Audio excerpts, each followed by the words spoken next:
Okay, so I've got a PCXT down there, but I'm working on the PC, or the portable PC at the moment. So I've undone the cable raceway and unplugged all the cables. Now I've undone all the screws for the power supply, so I should just be able to lift it out. Okay.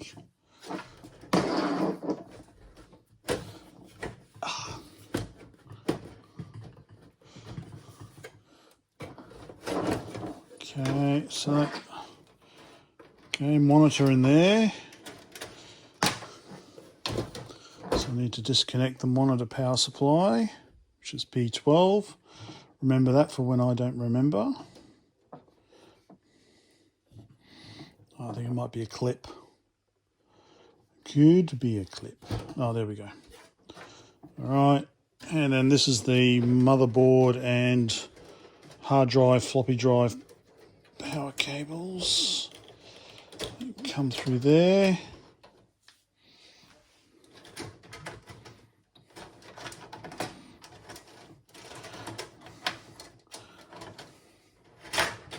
Okay.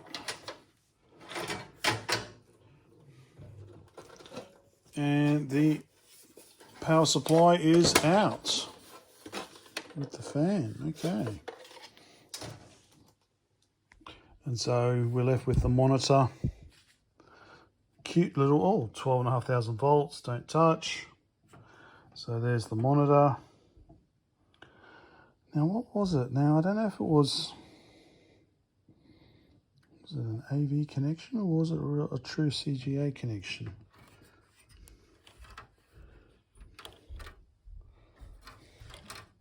I'll have to pull the cards out. Okay, so it looks like that is the monitor connection from the CGA card. Okay. All right, but anyway, let's check the power supply first. Do not remove this cover. Trained service personnel only. No user serviceable components inside. Okay.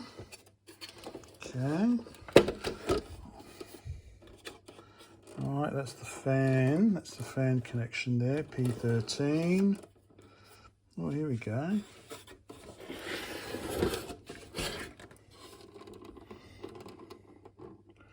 Blah, blah, blah, blah, blah, blah, blah, blah, blah, blah, blah. Okay.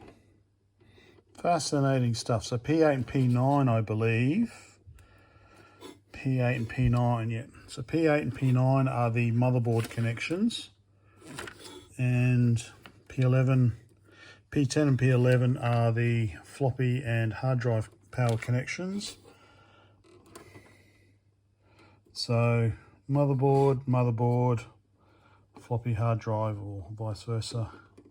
And then P12 was the monitor, and P13, not listed, is the fan.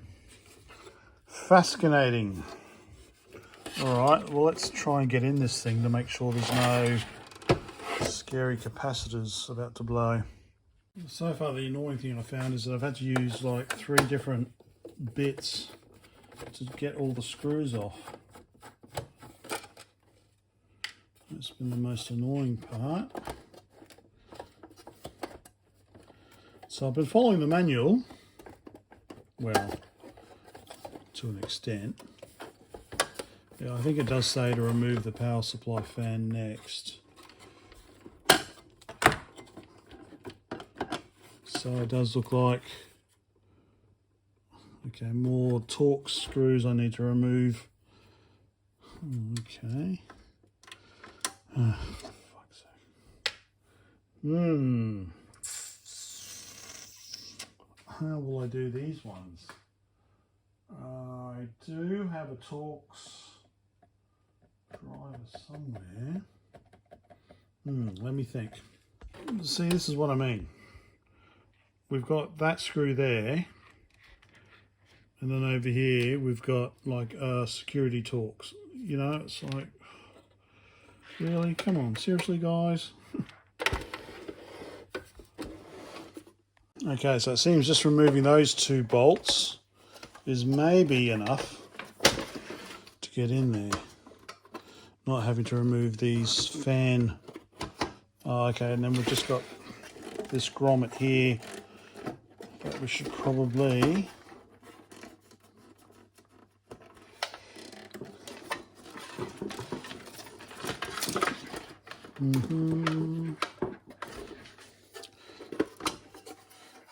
so if we pull, okay, so that, okay, all right, so the fan's off. That pulls out that way. I hope I remembered how that went. Okie dokie. So a few capacitors, some big ones down. Oh, okay, 470 microfarads. So not that big then. Transformers. This big thing. Okay, so we've got these type of protection capacitors. Oh, there goes my son again. So that looks okay. I guess I could replace it though to modernize it. Let's say one of these protection capacitors. It hasn't blown yet. Well, it's an X or a Y, depending whether it's over neutral or active neutral or active earth or something. So it looks okay actually in here. Is it worth replacing all the capacitors? Normally I probably would. In another computer I would. Okay, it's just the serial number of the power supply. So we've got more protection capacitors here. So relay. Fuse in there. The big kathunk. Okay, test before touching heat sinks Q1 and Q2. Yeah, I certainly won't be going and touching any heat sinks if there's transistors in here. Okay, so CR2. So I say, like these capacitors, these capacitors are what? So I think it's at 84. So that would make them almost 38 years old. So I think it's probably a good idea to replace them, as long as you don't futz around with it too much.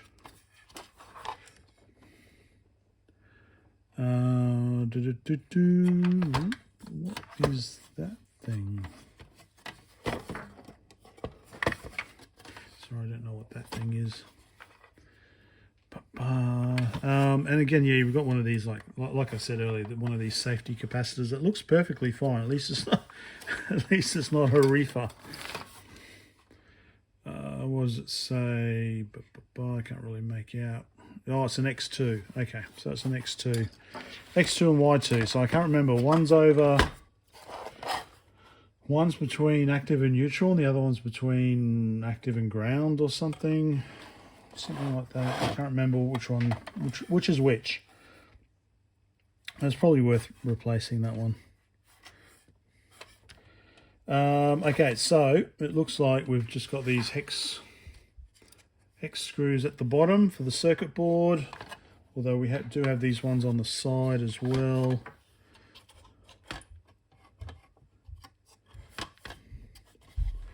It's 1983 is the date on the board.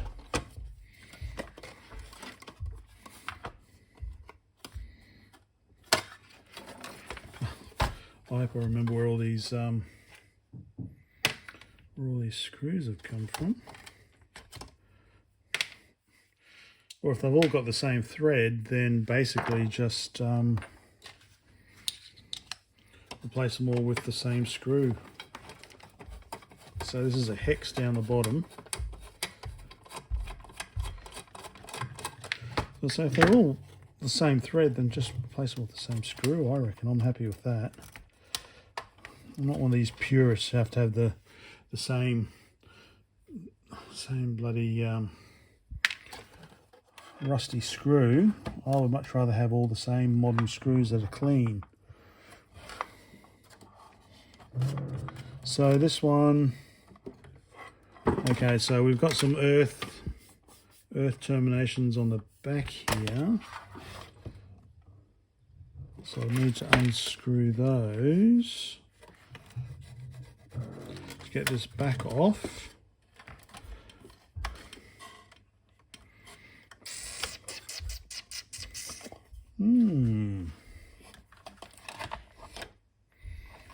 Don't see any kind of burn damage or anything, so the power supply looks good until I start futzing around with it.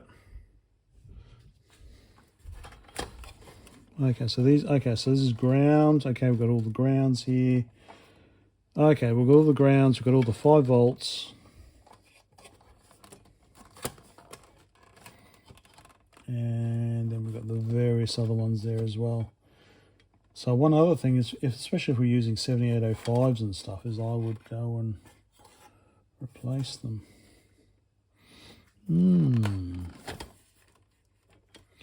Shall I, oh, I could probably, there we go. Shall I go further into this power supply? There's a plug there. That's pushed in. There's a plug there. There's no plug there, so I might have to disconnect the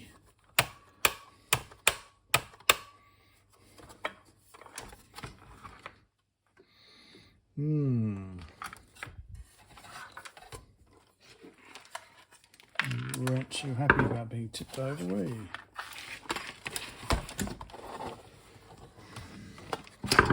Big resistor there. Okay. Let me have a think.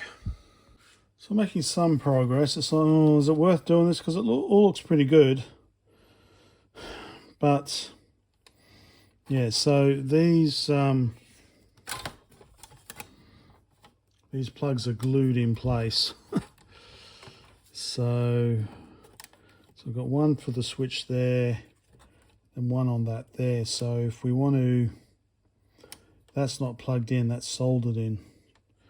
So it's a matter of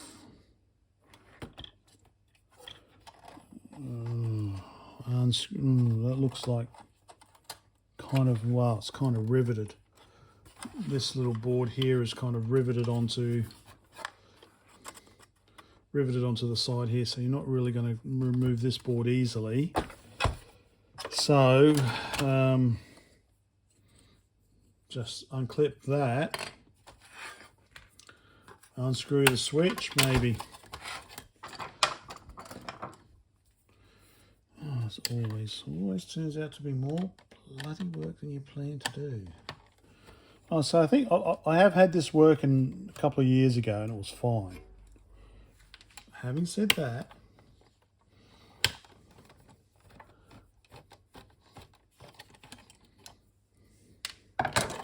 so that's the screw is loose. That's the switch is now loose. Okay, so that's loose there now.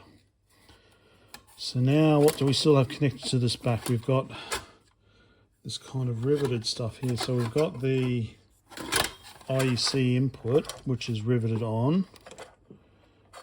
Earths can come off, so one earth can come off, which would release this one here.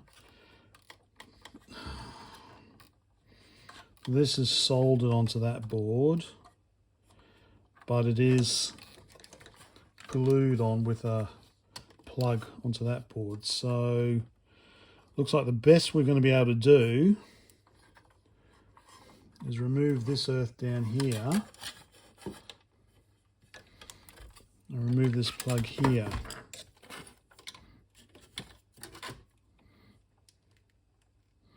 Not damaging too much.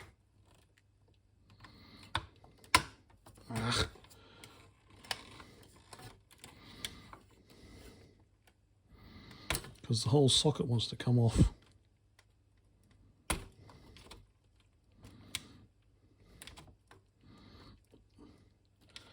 What a pain in the So basically the whole idea was that you just swap this whole unit out, I would say.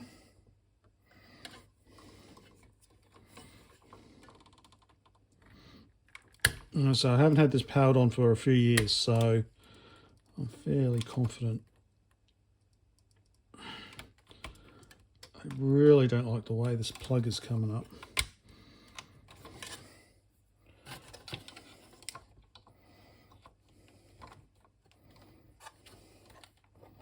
I'll clip at the back.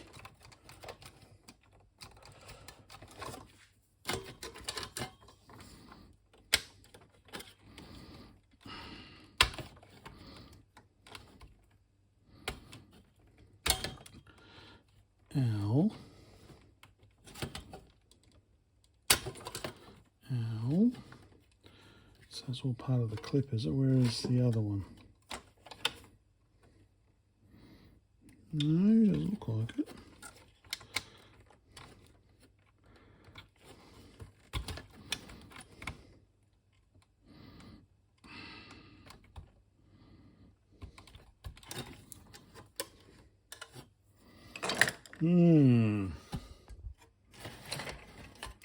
Fun games.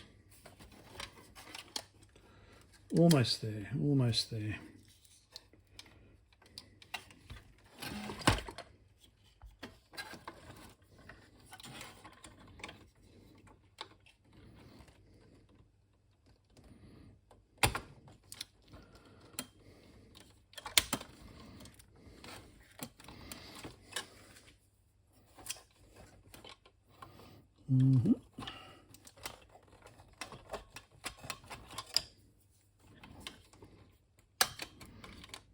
No, I'm not too sure. I don't think the whole thing should be coming off like that.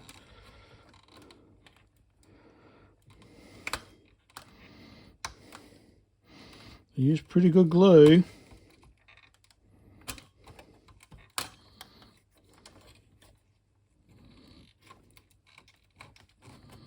There we go, finally.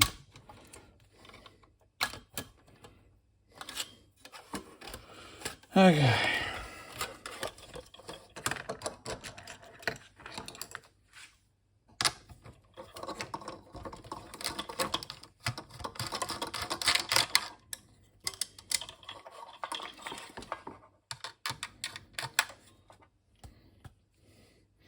Awesome.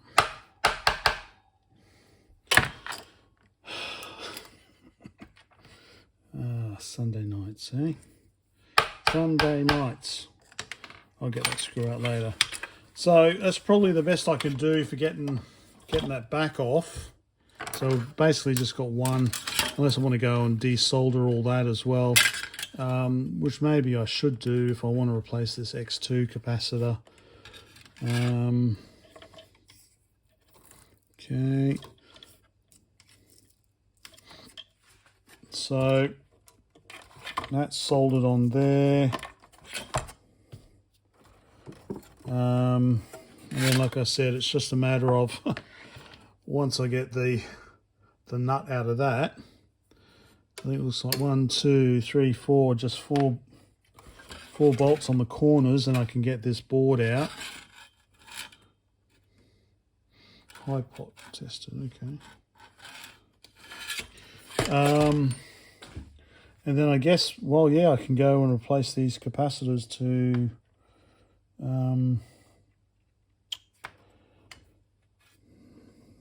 future-proof it, and also just check this plastic. I think that was the plastic, okay. Yeah, okay, so that turned out to be more work than I was worried about. more work than I was planning.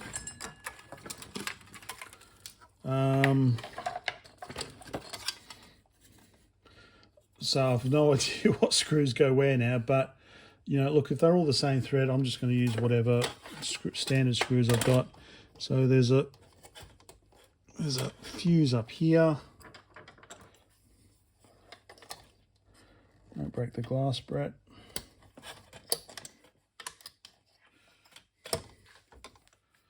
Oh, green and okay. Fascinating. Does it say 3 amp? 250 volt 3 amp. All right, put it back in there, otherwise I'll forget. Yeah, so once I've got all this out, I think I will, get the board out, replace these capacitors. I probably should have replacements for them handy. And I'll put it back together and fingers crossed it still works. And then, yeah, this X2, I think it'd probably be worth it replacing this X2 as well.